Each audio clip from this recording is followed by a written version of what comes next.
have predicted.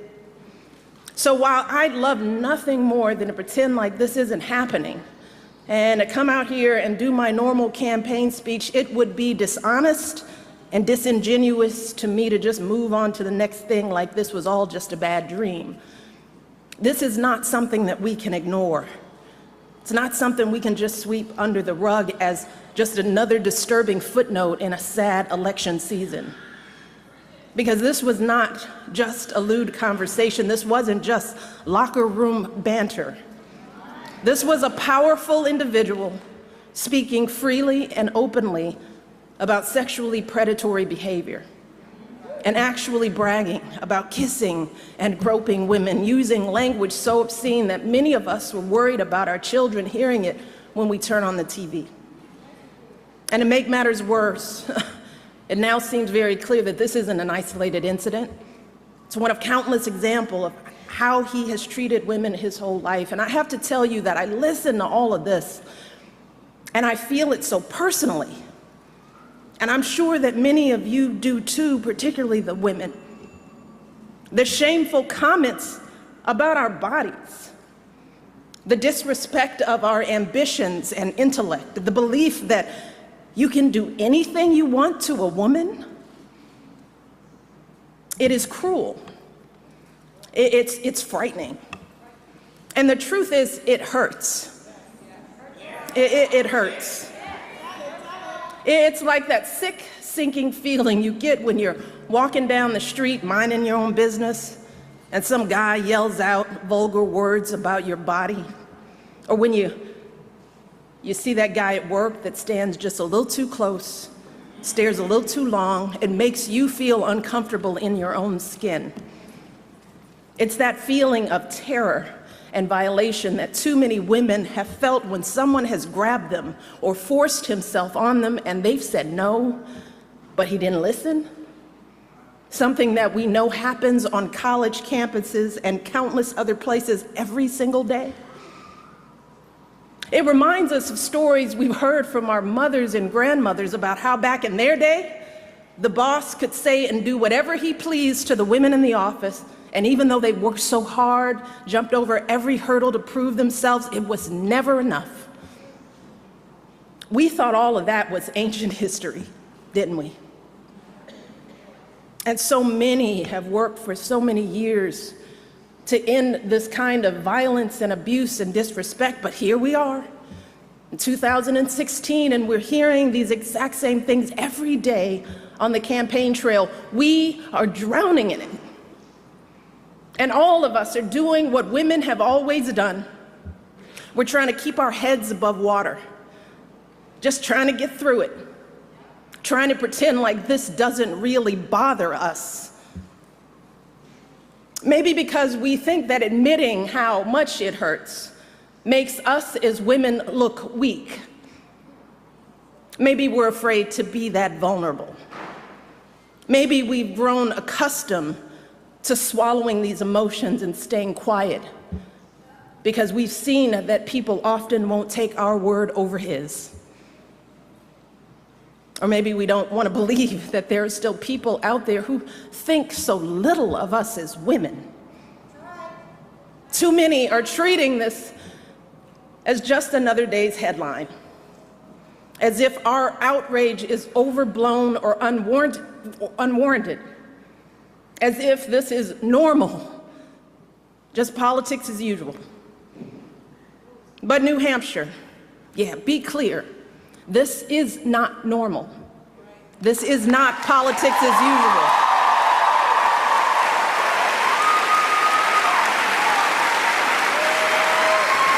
This is disgraceful. It is intolerable. And it doesn't matter what party you belong to, Democrat, Republican, Independent, no woman deserves to be treated this way. None of us deserves this kind of abuse.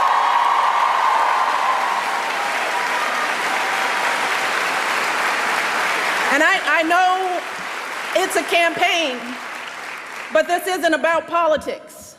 It's about basic human decency. It's about right and wrong. And we simply cannot endure this or expose our children to this any longer, not for another minute and let alone for 4 years. Now is the time for all of us to stand up and say, enough is enough. This has got to stop right now.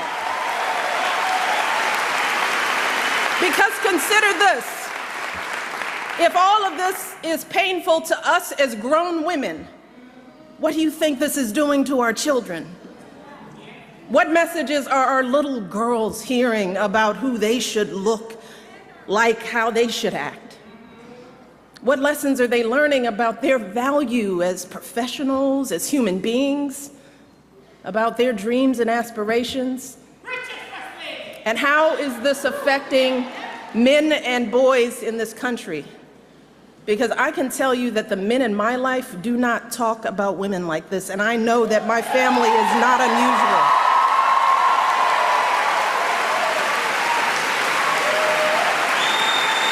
And to dismiss this as everyday locker room talk is an insult to decent men everywhere. The men that you and I know don't treat women this way. They are loving fathers who are sickened by the thought of their daughters being exposed to this kind of vicious language about women. They are husbands and brothers and sons who don't tolerate women being treated and demeaned and disrespected. And like us, these men are worried about the impact this election is having on our boys who are looking for role models of what it means to be a man. In fact, someone recently told me a story about their 6-year-old son who one day was watching the news. They were watching the news together, and the little boy out of the blue said, "I think Hillary Clinton will be president." And his mom said, "Well, why do you say that?" And this little 6-year-old said, "Because the other guy called someone a piggy." And he said, "You cannot be president if you call someone a piggy." So even a 6-year-old knows better. A 6-year-old knows that this is not how adults behave. This is not how decent human beings behave. And this is certainly not how someone who wants to be president of the United States behaves. Because let's be very clear, strong men, men who are truly role models, don't need to put down women to make themselves feel powerful. People who are truly strong lift others up. People who are truly powerful bring others together. And that is what we need in our next president. We need someone who is a uniting force in this country. We need someone who will heal the wounds that divide us. Someone who truly cares about us and our children. Someone with strength and compassion to lead this country forward. And let me tell you, I'm here today because I believe with all of my heart that Hillary Clinton will be that president.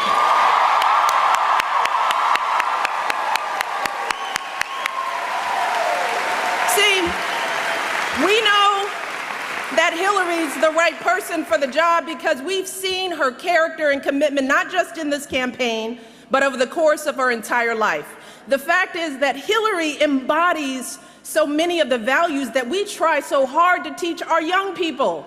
We tell our young people, work hard in school, get a good education. We encourage them to use that education to help others, which is exactly what Hillary did with her college and law degrees, advocating for kids with disabilities, fighting for children's health care as First Lady, affordable child care in the Senate. We teach our kids the value of being a team player, which is what Hillary exemplified when she lost the 2008 election and actually agreed to work for her opponent as our Secretary of State, earning sky-high approval ratings, serving her country once again. We also teach our kids that you don't take shortcuts in life, and you strive for meaningful success in whatever job you do. Well, Hillary has been a lawyer, a law professor, First Lady of Arkansas, First Lady of the United States, a U.S. Senator, Secretary of State, and she has been successful in every role, gaining more experience and exposure to the presidency than any candidate in our lifetime. More than Barack, more than Bill, and yes, she happens to be a woman.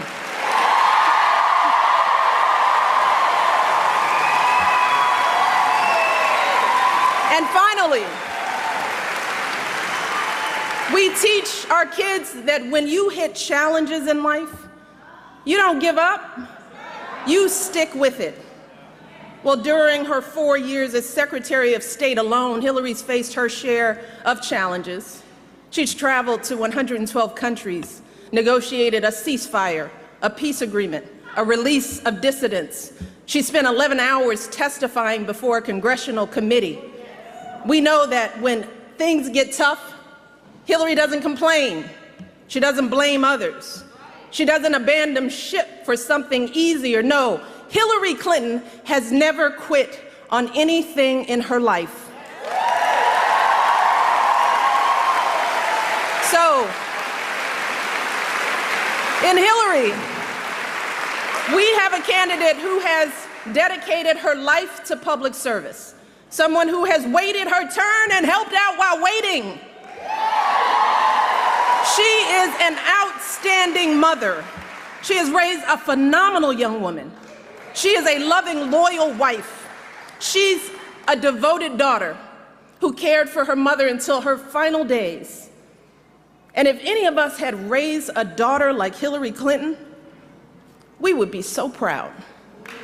We would be proud. And regardless of who her opponent might be, no one could be more qualified for this job than Hillary, no one. And in this election, if we turn away from her, if we just stand by and allow her opponent to be elected, then what are we teaching our children about the values they should hold, about the kind of life they should lead? What are we saying? In our hearts, we all know that if we let Hillary's opponent win this election, then we are sending a clear message to our kids that everything they're seeing and hearing is perfectly okay. We are validating it. We are endorsing it. We're telling our sons that it's okay to humiliate women. We're telling our daughters that this is how they deserve to be treated. We're telling all our kids that bigotry and bullying are perfectly acceptable in the leader of their country. Is that what we want for our children? And remember, we won't just be setting a bad example for our kids, but for our entire world. Because for so long, America has been a model for countries across the globe, pushing them to educate their girls, insisting that they give more rights to their women. But if we have a president who routinely degrades women, who brags about sexually assaulting women, then how can we maintain our moral authority in the world? How can we continue to be a beacon of freedom and justice and human dignity? Well, fortunately, New Hampshire, here's the beauty. We have everything we need to stop this madness. You see, while our mothers and grandmothers were often powerless to change their circumstances, today, we as women have all the power we need to determine the outcome of this election. We have knowledge. We have a voice. We have a vote. And on November the 8th, we as women, we as Americans, we as decent human beings can come together and declare that enough is enough. And we do not tolerate this kind of behavior in this country.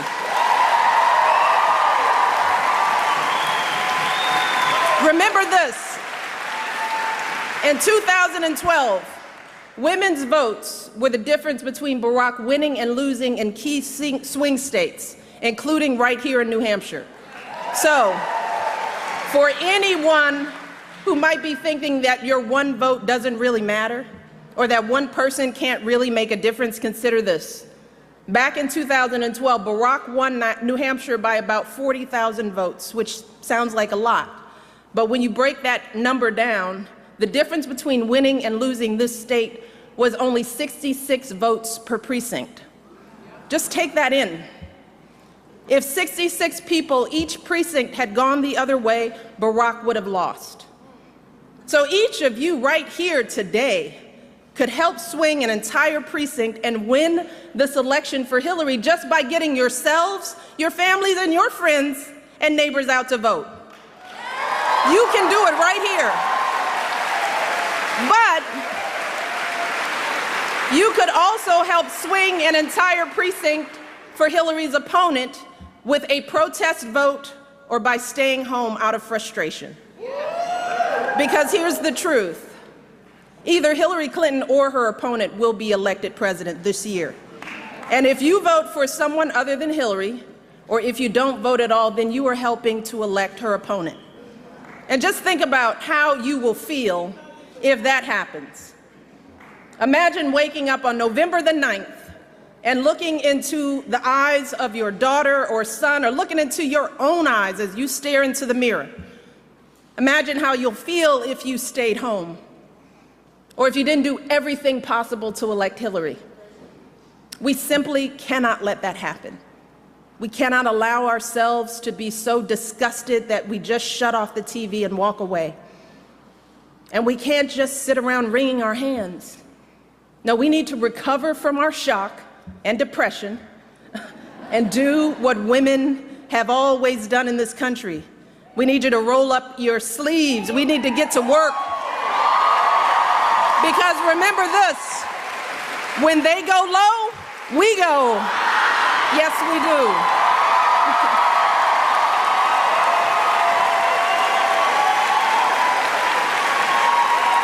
And voting ourselves is a great start, but we also have to step up and start organizing.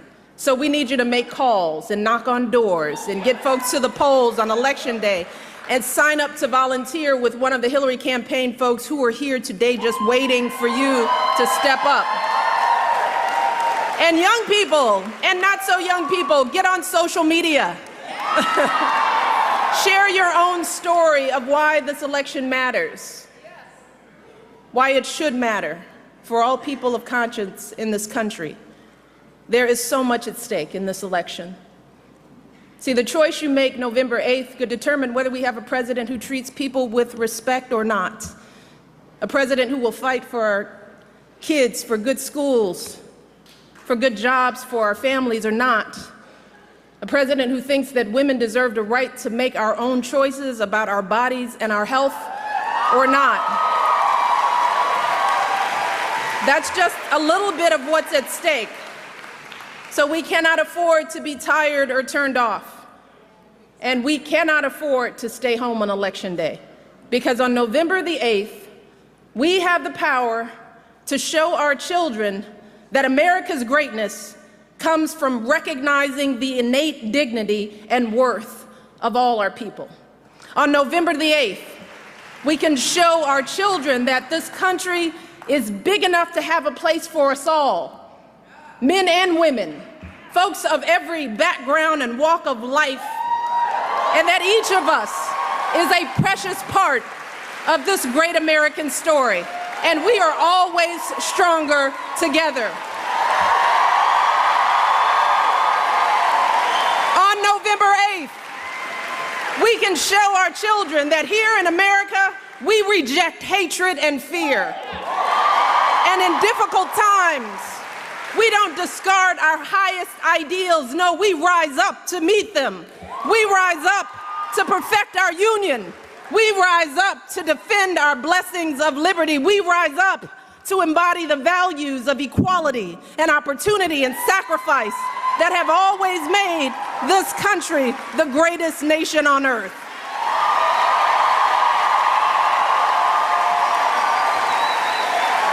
That is who we are. And don't ever let anyone tell you differently. Hope is important. Hope is important for our young people. And we deserve a president who can see those truths in us. A president who can bring us together and bring out the very best in us. Hillary Clinton will be that president. So for the next 26 days, we need to do everything we can to help her and Tim Kaine win this election. I know I'm going to be doing it. Are you with me? Are you all with me? You ready to roll up your sleeves? Get to work, knocking on doors. All right, let's get to work. Thank you all. God bless.